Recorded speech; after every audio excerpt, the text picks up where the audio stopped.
Good evening, everybody. Thanks for joining us. You know, there are a few things in this speech. I hardly know where to begin. It's obvious that the governor had rehearsed it very well. Stylistically, it's been an improvement over past years. He's obviously gearing up to be in campaign mode this year. But there are just a number of elements of it that defy belief. For one thing, when the governor took office, by his own dashboard statistics, Michigan had the third highest unemployment rate in the country. And guess what? Michigan still has the third highest unemployment rate in the country. This is according to his own dashboard. And yet he gives himself on his dashboard a thumbs up for still having the third highest unemployment rate in the country, which is the same as when he came into office in 2011.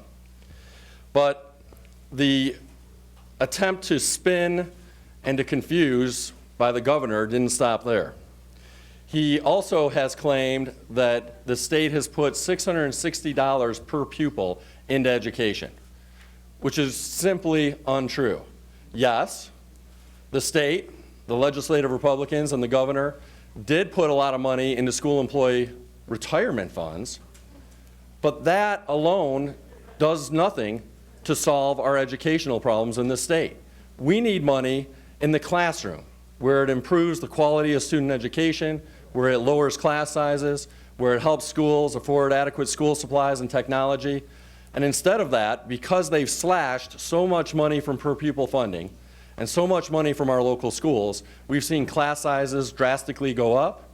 We've seen school supplies and investment in technology go down, and education in the state is heading in the wrong direction because of the damage that Republicans have done.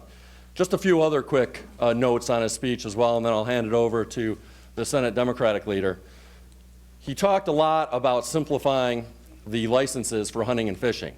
What he didn't tell you is that the fees that are paid for those licenses have gone drastically up because of legislative Republicans and the governor hiking fees. And that's on top of the massive tax increases that they've already imposed on Michigan families by slapping a new tax on seniors' retirement income, by eliminating the child tax deduction for Michigan families, by eliminating the homestead tax credit for most Michigan families and for seniors, and by slashing the earned income tax credit.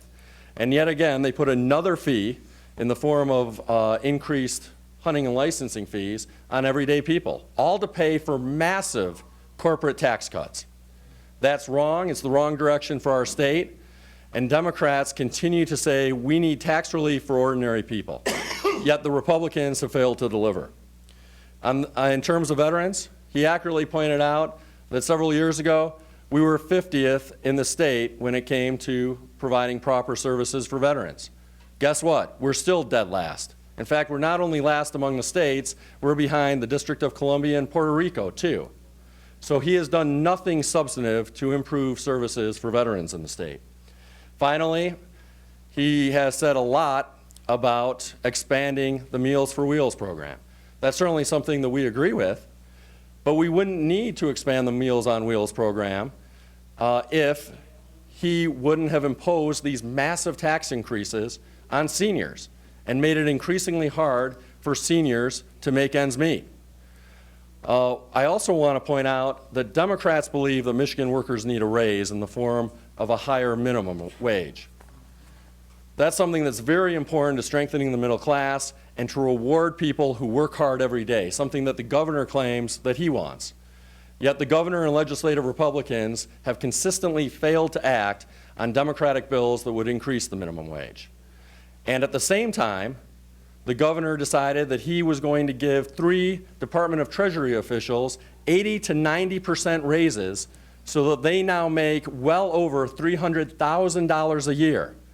Yet he and legislative Republicans can't be troubled to give everyday people working 40 hours a week or more, working very hard to put food on the table of their families, a basic minimum wage increase to $9 an hour.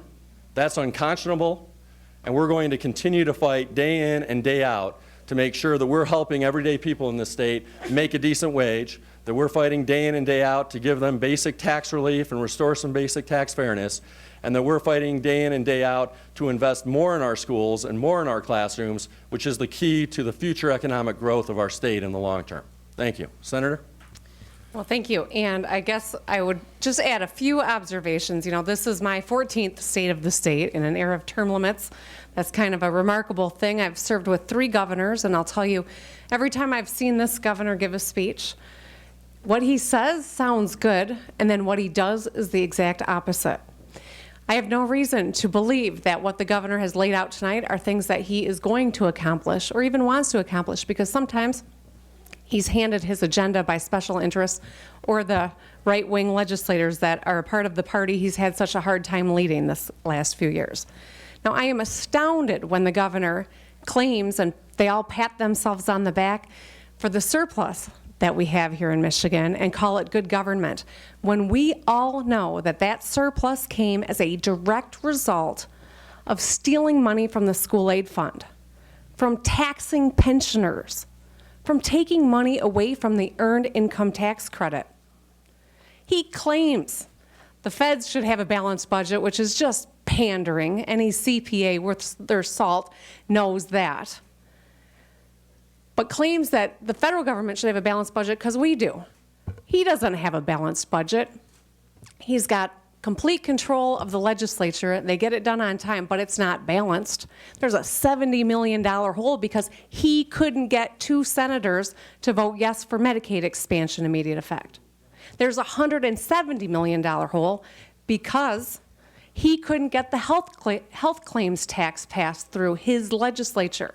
His budget isn't balanced. Give me a break. Now, how can he have the audacity to do a victory lap when parents like me who've got kids in our public schools, like most parents in this state know, 1 out of every 2 kids in our public schools is on free or reduced lunch? Child poverty is not a thumbs up in Michigan. It's a thumbs down.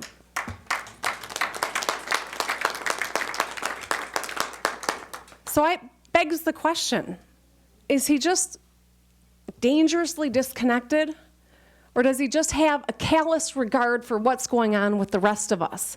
Those of us who aren't friends of Rick Snyder, who are struggling with higher class sizes, crumbling buildings, paying the bills.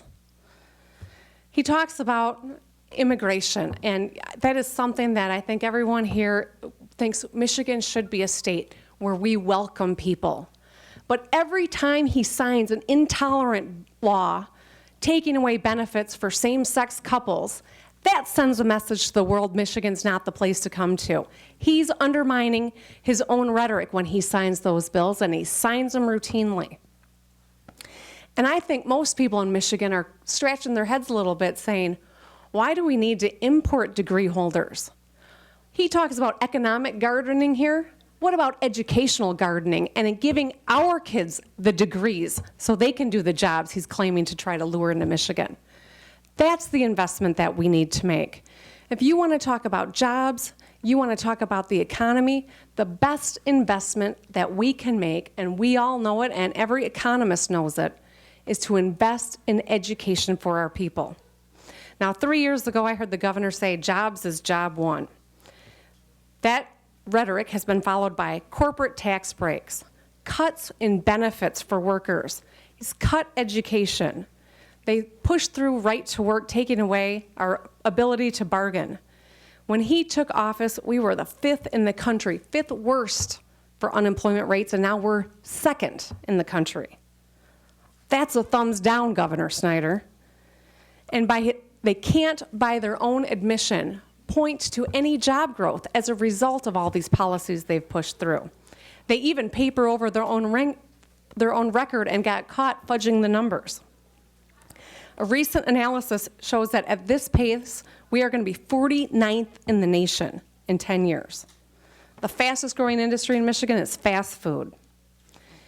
The people thriving are the ones in his cabinet who make exorbitant salaries paid by taxpayers, while the rest of us get concessions, benefits slashed, and rights taken away. If job one was jobs, this governor should be fired.